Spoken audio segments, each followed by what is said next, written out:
Hey guys, welcome back to my YouTube channel. कैसे आप सब ठीक हैं गाइज? हम भी बढ़िया गाइज। जैसे कि अभी तो मैं नेपाल में हूँ, प्रेजेंट टाइम में तो नेपाल में हूँ। जैसे कि नेपाल के विलेज जो गांव देहात होता है तो किस तरह होता है वो हम आप लोग को दिखलाने वाले हैं। और यहाँ पे बहुत अच्छा आप लोग देखिएगा गांव के। और ये तो नेपाली लड़के हैं, देखिए यहाँ पे नेपाली गांव में देखिए यहाँ पे भैंस वैंस सब है। और आप लोग सोचते होंगे नेपाल में किस तरह होते हैं, विदेश में कैसे होते हैं, तो ये विदेश है ये। और नेपाल में सीन दिखलाता हूँ, आप लोग गांव देहात देखिएगा किस तरह लग रहा है। चलिए, नेपाल के गांव है, देखिए यहाँ पे गोहरा वोहरा हर एक चीज़ मिलेगा। और यहाँ पे देखिए साइकिल से गाय हुए, और यहाँ पे और एक तरकुल का पेड़ है।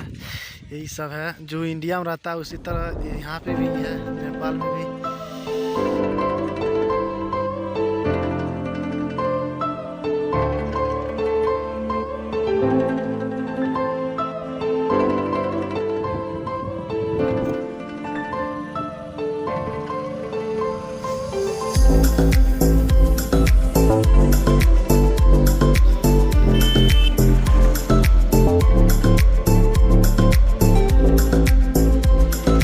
तो हम ऊंचे पे आ गए हैं, देखिए यहाँ पे जो बाइक चला रहे थे वहीं पे यहाँ बस लग गया है।